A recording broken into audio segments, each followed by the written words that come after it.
Well, this is the kickoff of what Coastline would like to do throughout our college community going forward, is present workshops and professional development opportunities so that we, as a community college, staff, faculty, students, start to learn more about our student veterans. We serve a lot of military students, as you all know.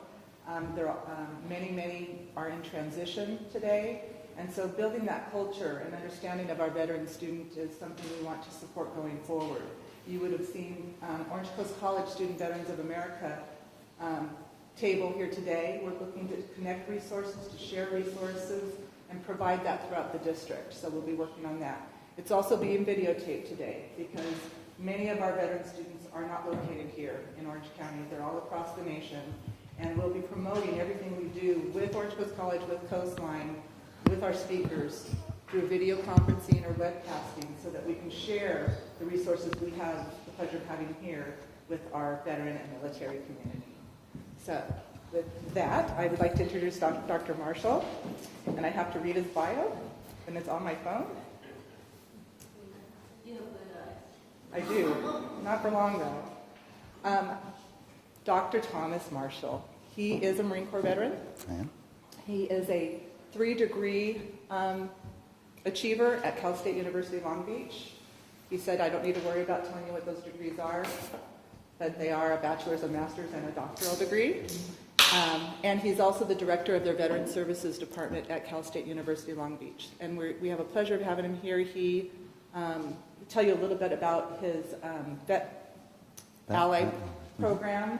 And this is a little piece of that program to share with you what we see in today's student veterans. So Dr. Thomas, thank you. Thank you. Well, I didn't know I was going to be videotaped. Oh, thank you. Thank you. I didn't know I was going to be videotaped, or I would have practiced and probably done my hair a little bit better too. But here we are. Thank you so much for being here today. I want to show some pictures of when I did have hair. This is me as a very young sergeant in the Marine Corps several years ago. And if you had told me in 1980 whatever to 1990 whatever that I would be standing here today talking to you about veterans and people would be calling me doctor, I would have laughed at you. There would have been no way I would have thought that had ever happened. But I think looking back on my own career or my own history, personal history, really motivates me to work with student veterans now, because I know that they're going to be doing very similar things that maybe they don't even think that they're going to be able to accomplish either. So, and if we could just look at this picture for just a second longer, it just reminds me I was once in shape and makes me feel good just a little bit. All right. So today I am the Director of Veterans Services at Cal State Long Beach, and I think one of the reasons that I was asked to be here today was because as part of my doctoral program, in fact my doctoral dissertation, I created something called the VetNet Ally Program. And that program is a program that is designed to do a few things. The idea was to train our faculty and our staff about what it meant to be a veteran. We wanted to do that because we want to make sure that we have a very supportive campus atmosphere for vets. I mean, let's face it, if we look back at the history of veterans in higher education, the United States doesn't really have a great record with that, right? You know, a generation ago, the term veteran wasn't necessarily something that was good. And veterans on college campuses, even mine, were not treated well. So we kind of look at the way things are today and say, well, things are much, much better. We want to make sure we keep it that way. So we want to have that supportive campus atmosphere. And the other thing we want to do is establish a network of veterans that is, or a network of veteran supporters that is visible. And the way that we do that is, after our seminar, everybody that has attended this 4-hour seminar gets a decal like this. Then they go and put on their office door or their cubicle or something like that. So as veterans walk around the campus, they know that there are people there that support them. It's simple, but it works, and people do notice that those things are there. So since 2010, when we first did this presentation at Cal State Long Beach, we've had over 500 people go through the program on our campus. And we presented at these other 16 or so locations, from the UCs to Cal States to a bunch of different California community colleges, some of which actually run the program on their own now. And that's great, and it makes me feel really good that we've been able to get that word out. But what is even better is that people have seen the program at Grand Valley State University in Michigan and said, you know, we really like that. We'd like to make our own. And they've done that. And so has Georgetown.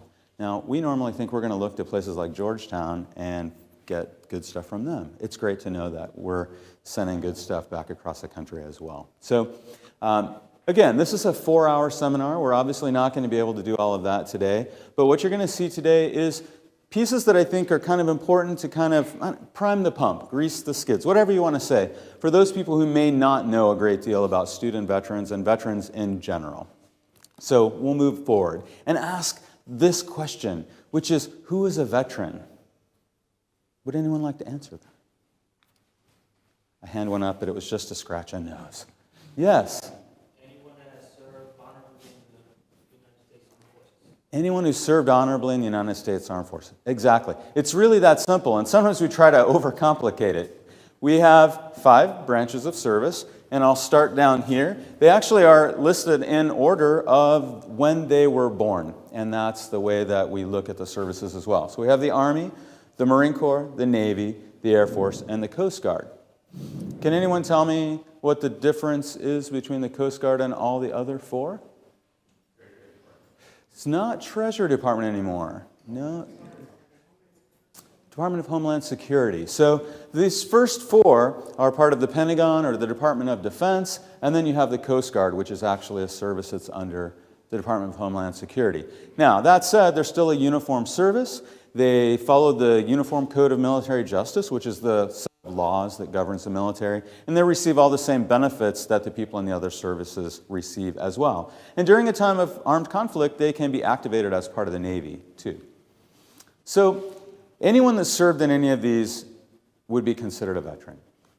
Now, I said sometimes we overcomplicate things, and this is where we do that. We often think of people that went to combat as being the only ones that are veterans, and that's not really the case. In fact, there's really kind of that small percentage of people that we would consider the tip of the spear, if you will, right? And those are the combat vets. Now, we don't distinguish in higher education between combat veterans and non-combat veterans. They're all veterans. But that's not to say that they haven't had a different experience that they then bring into the classroom. So those folks who have served in combat may have a different set of issues and a different set of kind of core beliefs even, and core issues that they're facing that could impact their learning environment. So we need to know that there is a little bit of a difference there. But the benefits that they get, the service that we provide them is the same. Now, the other thing that we use sometimes is the term service member. Now, a service member is somebody that's currently serving in one of the branches of the armed forces. And they can do that really 2 different ways. One is active duty, which means someone has joined the service and it is their life. 24/7, 365 days a year. They usually are removed from their local community that they live in, and they go for training, and then they wind up stationed somewhere in the world, maybe in the U.S., maybe overseas. But that's their whole life. They live on a base or around a base, perhaps. That's what they do for a living. Reserves are a little bit different. And I don't know if you remember back a few years ago, maybe a little more than a decade ago, but you used to see the Army National Guard and the Marine Corps Reserve and all these commercials on TV that would say, come and serve your community, 1 weekend a month and 2 weeks out of the year for annual training. Remember those commercials? Do you see them anymore? Not really. They still have the reserve commercials and the National Guard commercials, but they don't kind of sell the 1 weekend a month thing, because a lot of those folks that were just trying to serve and live in their local community have found themselves in Afghanistan or Iraq or in other places in the world, so that people that were in those places could go to Afghanistan or Iraq. And those are periods of a lot longer than a weekend or a couple of weeks a year. So those folks that have been in the reserves for the last dozen years or so have really put forth a lot of their own energies towards the conflicts that we've been in, and it's really had an interesting, almost disruptive effect on their lives. So, very important set of folks.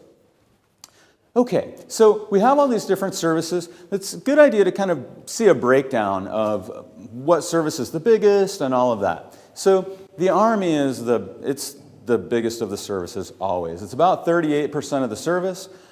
Then we have the Navy and the Air Force, which are about equal, around 22 or 23%. You probably heard the term the few, the proud, the Marines. Well, they say that because it's actually a pretty small service. Now, over the course of the past dozen years or so, with large war campaigns going on, the Marine Corps has actually expanded because they need more ground troops. And the brunt of the ground troops come from the Army and the Marine Corps here. Now notice the Coast Guard is blue. It's a very, very small service, and it's blue because it's actually not part of the Department of Defense. I want to make sure we remember that.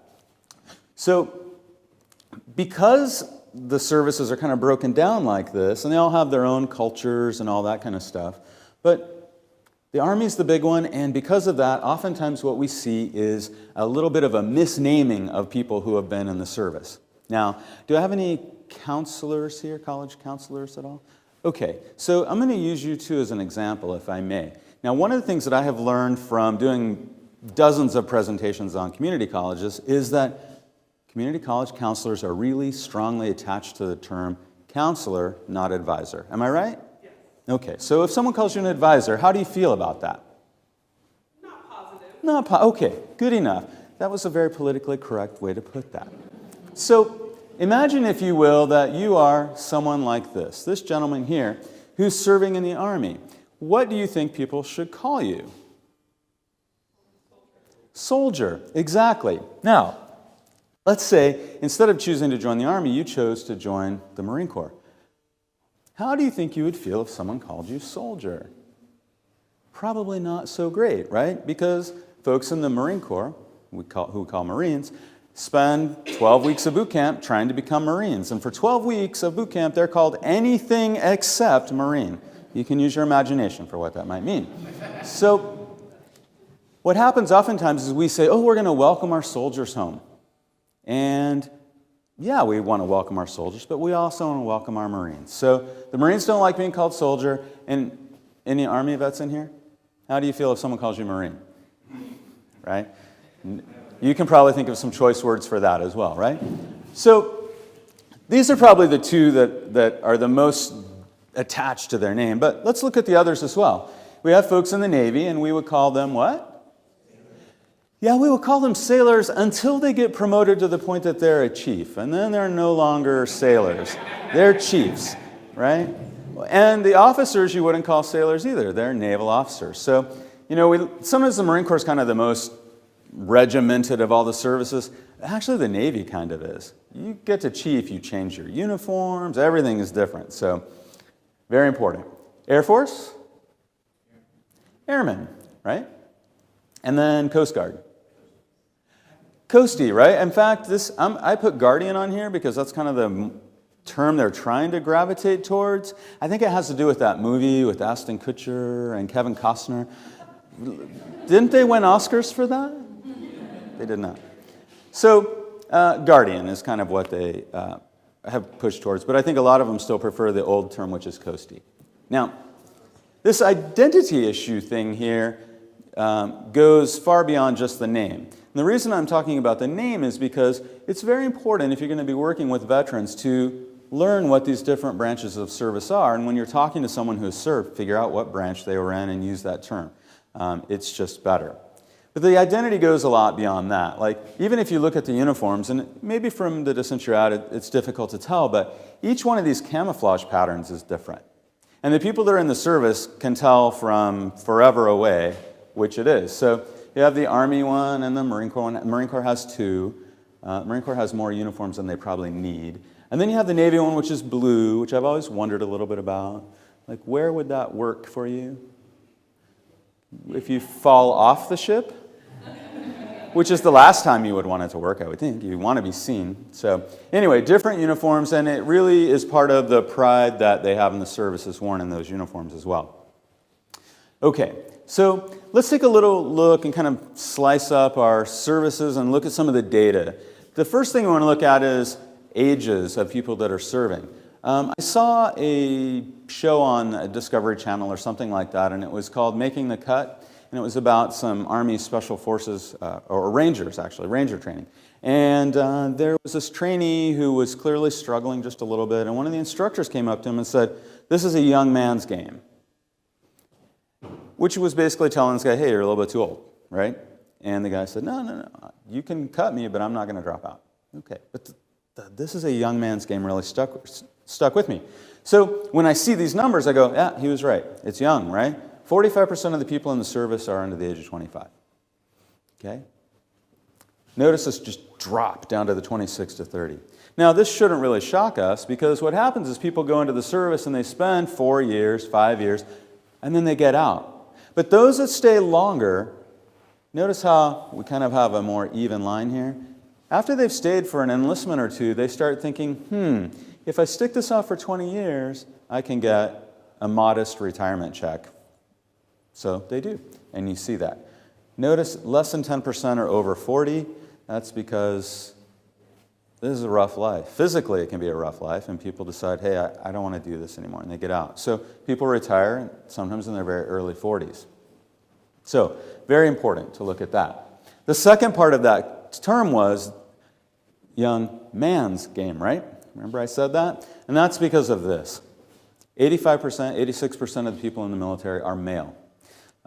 This number has increased over the years and continues to increase very slowly, but this is very important because this has some implications about the way the military social structure works as well. Women are in a very man's world, and if you've ever seen documentaries like The Invisible War, you know that that can create things like sexual harassment, it can create things like military sexual trauma, things like that have been significant problems in the military over the years, and it's something that they continue to work on.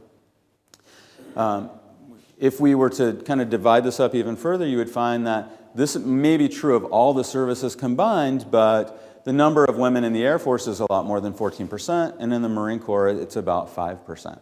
Okay? And that's just because of the roles of those different services, the kind of training that is done, and all of that. But this is very important to look at. The other thing that's kind of interesting about the military is that people in the military, by and large, are more educated than people that are not in the military. This is particularly true of the high school graduation rate. Only about 86% of people in the United States have completed their high school degree, if you want to call it a degree, their diploma. Does this shock anybody here? It kills me every time I show this thing, and it really bothers me a lot, that only 86% of adults in America have graduated from high school. That's not true in the military, though. It's 99%. You just can't get into the service if you have not graduated from high school. Okay? Now, if we look at bachelor's degrees, we see this shift here. There are more people in the U.S. with bachelor's degrees and less in the military. Now, this really shouldn't shock us because remember this previous slide where we talked about age? You have all of these young men and women who join the service directly out of high school, and then they go to college and university once they get out. Once we get to advanced degrees, we start to see kind of a leveling out between the U.S. and the military because those folks that are officers in the military are required to have at least a bachelor's degree. And if they want to get promoted beyond major, for example, they're going to have to go get a master's degree at least. And it's becoming increasingly common that those higher level officers are getting doctorates while they're in the military as well. So let's take a look at this. How many people, this is my The Price is Right part of this. How many people join the military each year? And this is for the whole U.S. How many people? I think the dim lights are making people tired in here. Guesses? Say it again? 23,000? No, it's a lot more than that. A lot more. Anybody else? Go ahead. 80,000? Way more than 80. What's that? 120. More than 120. How many join or how many make it? How many join? Well, that's a good question, but they join. How many people enter the military, active duty each year? Or actually, active duty reserve, Guard and Reserve. We got to 120. Come on, higher, higher, higher. 308, too high. You lost the showdown. I'm sorry. You can't go over the amount. All right, so here it is. About 211,000 people join the service each year. Now, we can see kind of a breakdown of the different services and how many have to join each year, but overall we want to know there's about 211,000. You may have noticed there are zeros here under the National Guard for the Navy and the Marine Corps. That's because they don't have those components. The reserves are a federal service. The National Guard is a state service. So the reserves and the active duty folks have the president as the commander-in-chief.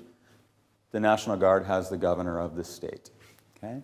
Now, why is it important to say 210,000 or 211,000? There's a couple of reasons. First off, that's a lot of people. Why do we need that many people to join? Well, one of them is how many of them don't make it? They just don't make it through training, right? So they've got to be replaced. Other people get out at the end of their enlistment. They have to be replaced. Some people stay in for 20 years and they retire. They have to be replaced. And unfortunately, over the past dozen years, while we've been a nation at war, we have lost several thousand folks. And those folks also have to be replaced as well. So that's why we need that many people. Now, the other side of that is something that you don't see on this slide. And that is that when we started doing the VetNet Ally presentations in 2010, this slide said that 270,000 people a year were joining the service. That is a significant drop just 4 years later. And that is because the services are downsizing a lot. Those of you that have been paying attention to national news in the last week or so probably heard that the Secretary of Defense, Chuck Hagel, has said that they're going to cut the military services down to pre-World War II levels. And that's a very small number comparatively to what we have today. Okay? And again, that has important implications for us in California too, which we'll talk about. Now, when we look at the services by generation, if you will, or by period of conflict, if we look back to the World War II generation, we see that huge numbers of people joined the service or were drafted into the services to go and fight that war. That number decreased a lot for Korea, went up again in Vietnam. Our first Gulf War, the first period where everyone joined voluntarily, okay, was very small. And then during the period of conflict that we're in right now, which we could call Gulf War II, if you like, only about 4 million people have served in the military over that period of time. Now, we need to remember something about this. This is the longest period of armed conflict that the United States has ever been in. And yet, we have such a small percentage of people that are bearing that burden. So while previous wars, people would go, stay, finish the job and come home, or during the Vietnam era, they would go for a year and come back. Now we've had people that are going to Afghanistan or Iraq, or Afghanistan and Iraq multiple times. Okay? That's a lot of burden on a very small number of people. If we look at the size of the U.S. population at the same time, we know that 4 million is a very, very small percentage of the U.S. population. In fact, it's less than 1% of the U.S. population is currently serving in the military today. Okay? Very small amount. Okay. Question for you, leader. Okay. I was just wondering, so has the change from a draft to a volunteer service, and you chose an earlier slide, like 99% of all the servicemen and women had at least a high school diploma. So has the volunteer nature of the service tend to raise that? Absolutely. The average educational attainment of the membership? You bet. Absolutely. In fact, over the last really generation of people that have joined the military, the standards continue to grow. I actually was a recruiter in the Marine Corps for a couple of years before I got out, and even in, this is 90 to 92, I would have to go down to the county courthouse to check up on every person that was wanting to enlist and make sure they didn't have a criminal record.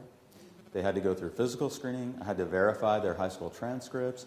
Had to make sure they hadn't done drugs, all of those kinds of things.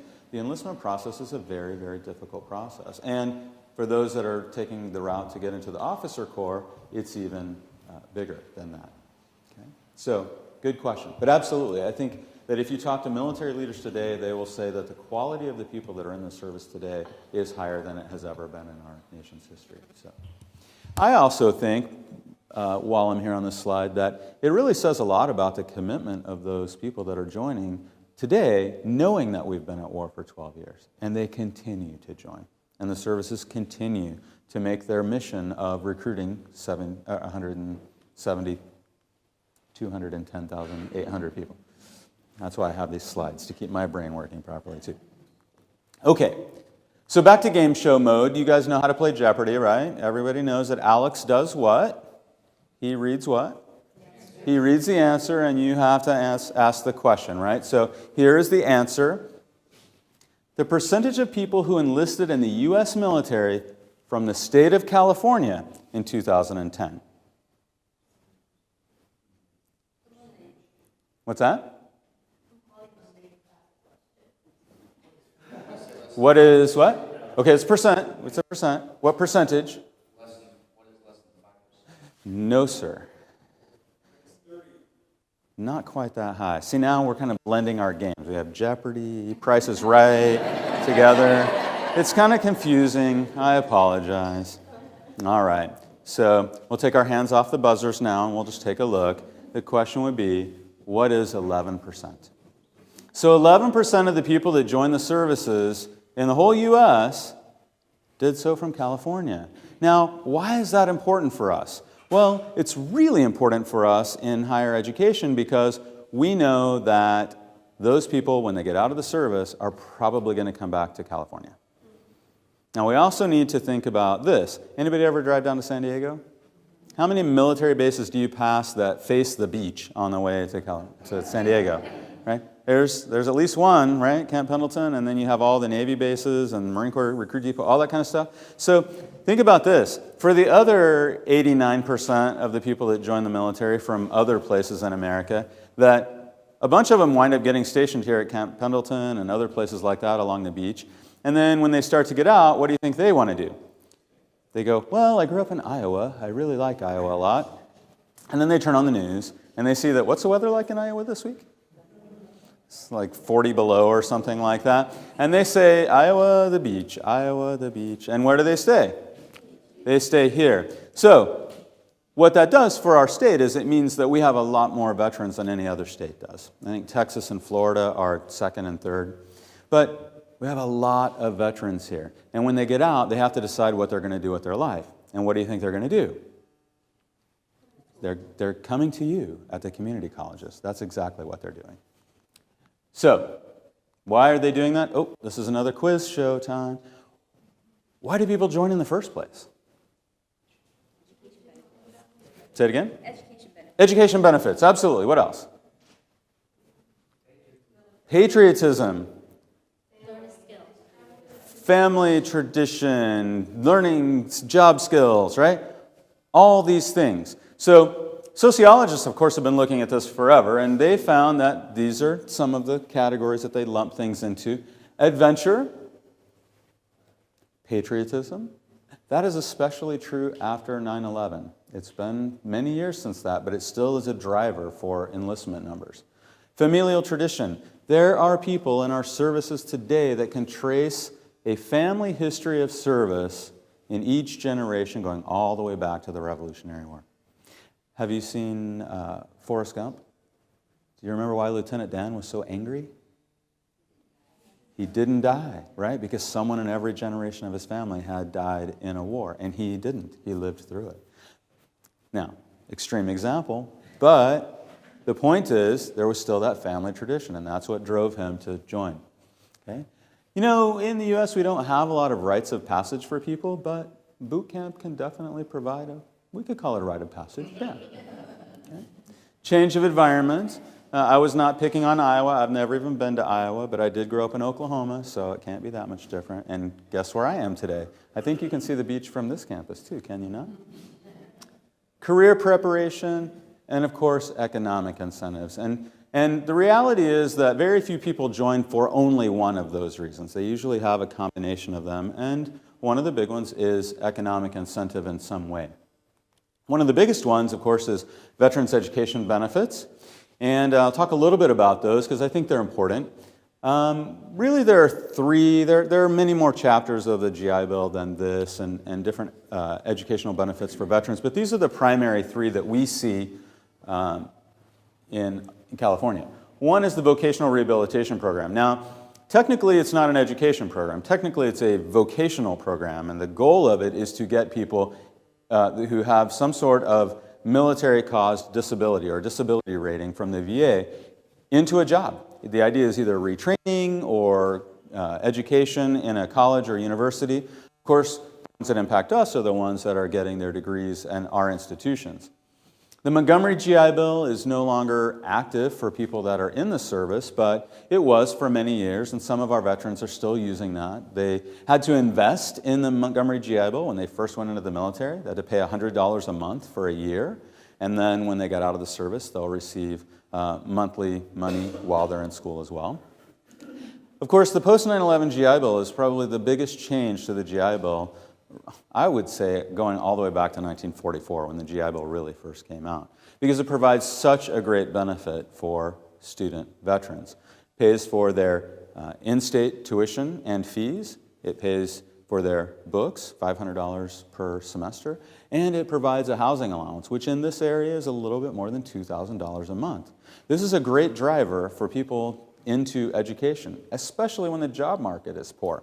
Even those people who might not have thought that college was in their future get out of the service and say, hey, wait a minute, I can't find a job. Maybe I need to go to school, and I can afford to because I have this money that's coming in. Okay, so these are important drivers for people in education. Now, I think that it's probably a good idea to mention here that the GI Bill back in 1944, right after World War II, for those vets, really changed the face of higher education in America. You know, prior to that, you didn't go to college unless you were from a wealthy family. It just didn't happen. And to be honest, higher education was not real happy with the idea that they were going to get a bunch of these vets who just got back from the war in their classrooms.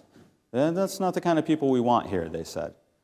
Okay, well, what they found was that once those people came into school, that they were really committed, focused students who were doing a great job. And now today, if you go back and you start looking at all the major public universities in the United States, they all have that seal, that emblem that represents them. Look at the date that they were established. How many of them were established in the 1940s and 1950s? Because there were so many vets that were coming back to school. Okay? And back then, it wasn't uncommon for a whole classroom to be filled with all vets, maybe a couple of non-vet students. Today, it's kind of the reverse, but those vet students are just as important today as they were in the 1940s and 50s. You know, we look at them as the greatest generation, right? They came back to the United States, they built our freeway system, they took us to the moon, all that stuff. Well, there's no reason why this generation of vets can't do exactly the same kind of stuff and have the same kind of impact on our country, if we do right by them. Now, another veterans benefit that I would briefly about doesn't really impact the veteran today, but there's the CalVet fee waiver, which allows for disabled veterans in the state of California to have their children to go to our public institutions and have their tuition waived. And this is a benefit that, honestly, at Cal State Long Beach, we have more people using the CalVet fee waiver than we have veterans using the GI Bill. So this is a well-used benefit in our state. Okay, so after spending a long time in the military and then getting out and becoming a student, that's quite a shift. It's quite a change from the regimentation of the service. Some of the things that our veterans have to deal with as part of that change is they have to choose their own major. You know, when you go in and you're recruited into one of the services, you kind of get to select a field that you're going to study in, maybe, if you're lucky, right? When you're a college student, you have to choose that. You have to choose your classes. You have to kind of be self-directed and self-motivated to get counseling and to choose the right classes. Okay? You have to study. Study is different in college than it is in the service. In the service, they have SLOs. You guys are familiar with SLOs, student learning objectives, for those of you that don't work in higher education. Huge push for that in community colleges over the last many years. The military is way ahead. You know, the beginning of every period of instruction starts off with the instructor standing there and saying, at the beginning or at the end of this period of instruction, the student will be able to demonstrate blah, blah, blah, and they tell exactly what they're going to learn. So that's not a lot different, right? But studying is different because we ask our students to do different things. In the military, we tell them, this is what you're going to learn, this is how you're going to show that you've learned it, and this is what we want you to learn and how we want you to do it. Then they come to school and they get in that first English class and they have that English instructor up there, and I'm one of them, I have to admit. You say, you know, what I really want you to do is I want you to question the author. I want you to dialogue with the author of this that I've given you to read. And you got vets going, what are you talking about? Dialogue with the author. What am I supposed to learn from this? Okay? So it requires a little bit of a shift, a change in the way that the student learns. Okay? Very important. The other thing is they have to become a fellow student. Now, I talk to a lot of vets, and the thing that you hear time after time after time is, oh my God, what is wrong with these kids that I'm studying with? Now, what are they talking about? Well, for those student veterans who have been in combat areas, a lot of times what they'll do is they'll sit in the very back of the class because they don't want someone to walk up behind them and startle them. It's really for their own mental health good, and frankly, it's for the good of the room as well. They don't want to be disruptive. So they're sitting there in the back, but from that vantage point, they can see what everybody's doing in the classroom in front of them. They can see all the computers that are opened up. They can see all the cell phones that are in people's hands. And of course, we who are standing in front of the class would love to believe that everybody whose computer is open is just taking notes, right? Well, that's not always the case, sorry to say. But those vets in the back are going, what is the student sitting there on Facebook for? They're supposed to be listening. Why are they texting? They're supposed to be listening. Now, while they're in the military, if they have a leadership role and they're sitting in the back of the classroom, someone pulls out a computer and opens up Facebook, they're going to walk up there and thump them on the back of the head and tell them, you need to be paying attention. People are chatting, they'll make them get up. Fall asleep, get back here and stand in the back of the room. That doesn't work in a classroom setting, right? Now, I will tell you, talk to student veterans who have done it anyway. They've said, you need to pay attention. So, being a fellow student is tough. So when we talk to our student veterans, we have to remind them that, hey, this is a different environment that you also have to fit into. So you need to learn that this is the way it is. And if you're paying great attention and you're learning more than all the other people in the class, guess who's going to set the curve on the test? You are. So worry about making sure you're learning while you're here. Okay? So being a fellow student. Now, the other thing is, if you ever see a graduation in the military, it looks kind of like this. Right? If you ever go to, say, Cal State Long Beach and watch one of their graduations, it looks like that. Right? That's a little bit different. But I think that it's our goal to make sure that all of our vets make that transition from what's on the left to what's here on the right. Isn't that what we're here for? Yeah, absolutely. Okay, so transitioning. You know, obviously people are in the Department of Defense, or if they're in the Coast Guard, Homeland Security, and their goal eventually is to get into some sort of a civilian career. I think that it's fair for all of us to look at our systems of education as being the bridge that's going to get them from one to the other. And we need to always be aware of that. Okay? But they're also dealing with some other agencies as well. Veterans are used to bureaucracy. They've been in the military. The military is the biggest bureaucracy in the U.S., maybe the world. Okay. Then they get out and they wind up first coming to the community colleges and then trying to go to the CSU or the UC, but they're stuck between this bureaucracy and the VA bureaucracy, right? So that can be a triple challenge, really, if you add in the fact that some of our vets are not just getting their education benefits from the VA, they're also getting their health benefits from the VA as well. So that can certainly be challenging for them. And of course, I would say that 95 to 98% of the student veterans at Cal State Long Beach have gone to one of our California community colleges before they come to us. So that means they've probably been very effective at learning how to manage the differences between the VA and the community colleges and work within that bureaucracy. And then they move and they have to learn something all over again, which is ours, right? So certainly a challenge, and we need to make sure that we help them along in that pathway. Of course, they don't only go to one school, and we polled our incoming transfer students a couple of years ago and found that they have gone to many schools sometimes. This is the number of community colleges or other universities that our students had attended prior to coming to Cal State Long Beach. Notice only 22% were one. If you look down here, you see that the 35% are 2, 14% more than 4.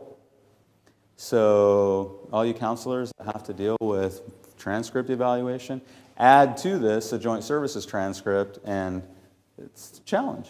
It's a challenge for sure. Okay. Someone asked me earlier today about access to the CSU, and I'm going to give you the numbers as I know them today from Cal State Long Beach. This is kind of a snapshot of all the applications we have for the fall of 2014. So at this point, we've had 289 that have been conditionally offered admission. This is great. It's actually a very high number for us. We usually wind up admitting about 100, so this is big. Then we start looking at some other things. One is the CSU deny. There's 29 of our folks that have been denied by CSU standards generally. They haven't met the transfer standards at this point. Cal State Long Beach deny, 94. Almost 100 people that applied don't meet the standards that we have set at our institution. And then we have 145 who have withdrawn. Okay? They haven't withdrawn. Their application has been withdrawn. And the reason for that is a few of them just didn't pay the fee, which of course you're going to get withdrawn for that. I think 6, yeah. And then there's 136 who didn't fill out the supplemental application. Now, of course, the question is, well, why didn't they fill that out? In many cases, we think that it's because once they got the supplemental application that asked them to show that they met all the course requirements, they said, oh, actually don't, so it doesn't make sense to move forward with this. And others, of course, may have chosen another institution, but still, there's a lot of people there that are not quite ready to be applying yet, and we would like to see that change a little bit. At least I would in my office. I would like to see that people apply when they're actually ready to come. And I'll talk about what that means in a couple of minutes as well. Our big question now, how many will matriculate? We don't know. Okay. Now, the last few minutes I've been giving you a lot of numbers, and what I'm going to do right now is I'm going to show you a video. It lasts just a couple of minutes. There are no actors. It is all just words and numbers and a little bit of music. I would like to preface this by saying this video, while short, can have an emotional impact on people because of the information that it provides. So I'd like to kind of forewarn you. This is an opportunity if you'd like to step out and not view this. That's fine. There's nothing violent or anything like that, but I think the numbers really touch the heart of some people. So with that, I will go ahead and start.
This is why it's important to have Beth centers on our campuses. Okay. Obviously, that brings to light a few things that we need to be very concerned about here, right? mental health concerns. And I don't want to cover this too deeply. I would encourage your campus to look into having the Welcome Home, creating a climate of mental well-being for veterans series that's offered through your chancellor's office to really delve deeply into this. But I think it's important to at least take a look at some of these things.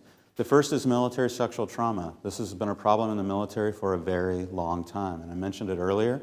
It gets national attention here and there. In fact, I saw something, I believe yesterday, that the Army had just kicked out a very large number of people from the positions that they held, power positions, because of past sexual misconduct and things of that nature as well. So it's good that the military is taking it seriously. If you have not seen the documentary called The Invisible War, I hesitantly encourage you to do so. I encourage you because it's an important thing for people to see. It's a very difficult documentary to watch. So military sexual trauma is the full range of sexual harassment, from sexual harassment to assault. And 20% of women state that they have experienced it, and 1% of men. And we think, well, only 1% of men, right? But if you do the math, 1% of men is actually a larger number than 20% of the women. So this is a problem that is important for both genders. Traumatic brain injury is kind of the signature injury of our current wars because of improvised explosive devices. And I won't go too much into detail about that, but people often don't realize that they've had some kind of traumatic brain injury, especially a mild traumatic brain injury, until they get into your classroom and they don't understand why they can't focus on their reading anymore. And sometimes that can be traced back to having been near an explosion where they fell on the ground and hit their head and then jumped back up, brushed themselves off, made sure all their limbs were attached, and then just charged on and didn't do anything about it. And now it's impacting them years later. Okay. The other is post-traumatic stress disorder. And actually, I need to change the slide. The APA has changed it from an anxiety disorder to a stress disorder. That just came out in the latest version of their manual. Okay? And it can happen for a variety of things. People that either witness or experience or near combat, childhood abuse or rape, accidents, assault, disasters. Which one of these do you think is more likely to cause PTSD? How many would say combat? How about childhood abuse or rape? You have to raise your hand. You have to vote here. Accidents? Assault? Disasters? Nobody wants to vote. Sorry. It's actually childhood abuse or rape. Okay, that's the thing that is most likely to cause PTSD, which also makes us have to stop and think about the fact that many people that go into the military have already experienced things like this prior to going into the military, and the military can sometimes exacerbate a condition that already exists as well. Okay, another compelling video that I would like you to see here. This one actually has people in it that are acting. Also a little bit emotional, but I think it's probably the best video I have ever seen that shows how PTSD can manifest itself in a learning environment, in an educational setting. Okay? So, and here we'll see a group of students that are studying together in a common area.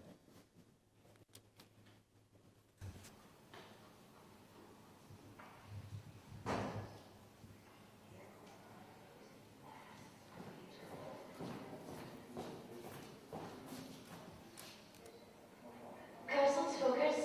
Alright, fine. Quiz time, huh? Great. Alright. Single cell organisms break down organic molecules through metabolism.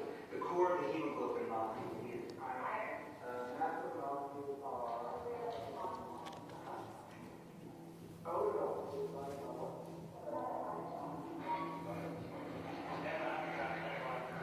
This isn't happening. This isn't happening.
Jed Foundation did a great job with that, I think.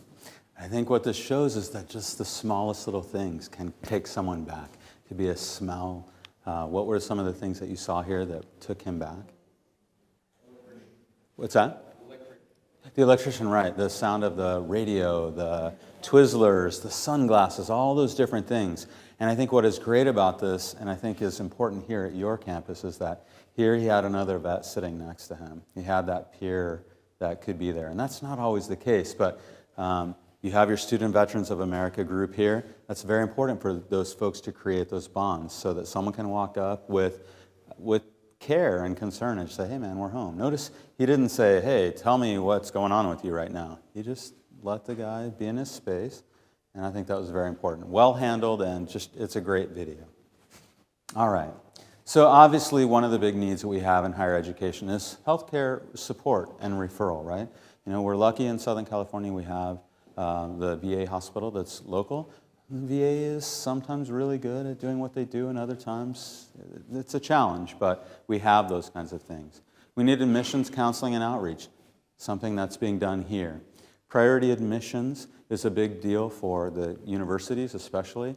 Priority registration is something mandated by law here in California. Peer networking is important, and of course, we want to get people into jobs. Okay? So how are we doing that? Well, there's a few things. In California, we have priority registration by law. AB 2133, and 4 years of priority registration for 15 years after leaving the service. Academic credit for prior military experience. I know that the Chancellor's Office for the community college system has been mandated to do this, and I believe that's by 2015, if I recall correctly, that they have to have established some guidelines for that. Say again? Doing it here already. That's great. That's great. And it's going to require a lot of work. You know, ACE does a great job at evaluating the coursework. Now it's up to the schools to say what kind of credit they're going to give.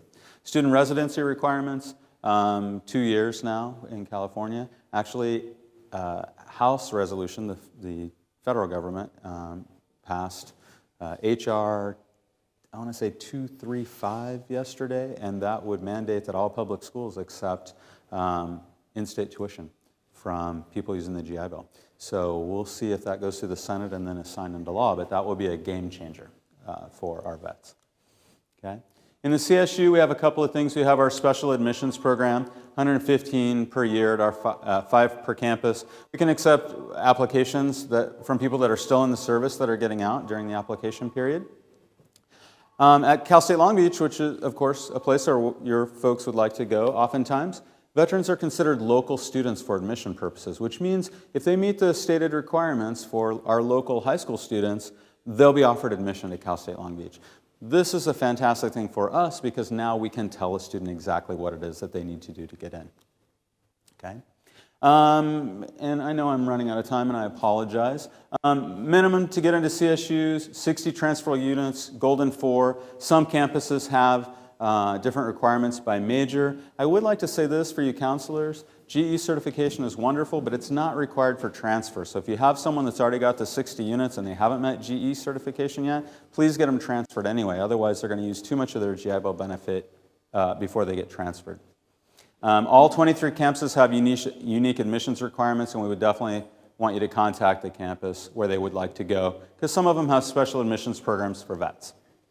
Okay. I'm going to take about 2 more minutes. Actually, I'm going to skip through some of this. This is our Veteran Services at Cal State Long Beach. It's very colorful. It's very important. We have a very robust system, and we have a VA counselor, a Vet Success on Campus counselor, that works in our office as well. And that's a partnership with Long Beach City. And I'm going to skip some slides here. But most importantly, and I think this is probably happening here as well, is our Veteran Service Office works with all the other offices of student support on campus. We don't provide all the services because there are places on campus that do it really well already. So we provide referrals and things of that nature to all of the different things like tutoring or disabled student services and all of that.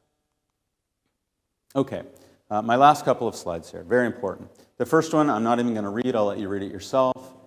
This is very important. It happens all the time. It's shocking, but it's not appropriate. If you're an instructor, don't talk about the war in class unless your course content says that you should.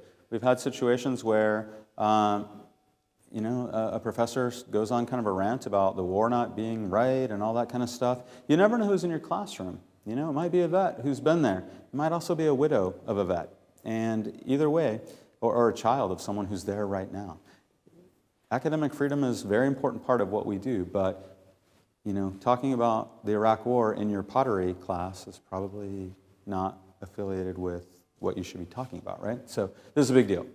You should never put a veteran on the spot about their experience in the service. Vets may complain about their non-vet peers. We already know that. I already mentioned thinking in gray. Veterans are used to group work. They are not necessarily used to group work with 18-year-olds that don't have a common sense of purpose with them. Okay? Self-selection and seating is usually not a problem, but it's very important for vets to feel comfortable where they are. Maybe they need to sit in the back and be aware of all their exits. It may be that they need to sit all the way up in the front because that's the only way they can not be distracted by what's going on in the class as well. So let people sit where they would like. If a veteran ever tells you, hey, I have a VA appointment, please let them go to that appointment. They don't have the option of just calling and making a change, and they don't always get it in writing that they have to be there. So a little bit of trust between you as an instructor and the veteran is very, very important. Okay? It's become a very common thing in America to say, thank you for your service, right? Almost kind of like, have a nice day. And I think vets see through that a little bit. They're not offended when you thank them, but they might not necessarily believe that you really mean it. So if you really mean it, say it. You can tell the difference, right? Might be a good idea to find out also if they had a good experience in the military before you say thank you, because if their memory of being in Afghanistan was blowing up a house that they thought had bad guys in it, but it had kids in it, you thanking them might not be something that they're going to feel very good about. So it's always a good idea to ask some questions first. Okay? And finally, if it seems like a veteran is having problems, that could be the case. So ask some questions. You may not be a counselor, you may not be someone that can provide them the service that they need, but we hope that you will listen to what they have to say and then guide them to some of the services that your campus has that can help them, especially if they tell you that they're not sleeping, things like that. Find them some help or help them get to that. So, very important. All right. I managed to only be 4 minutes late today. So thank you so much. If you have any questions, now would be a time to ask.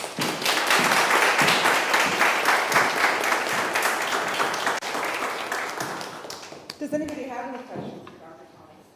Yes, ma'am. Once you know, taking your example, the API group of students, if you know someone's from the Philippines, they often don't like to be referred to as Asian, right? Because they're saying, we're actually Pacific Islanders, right?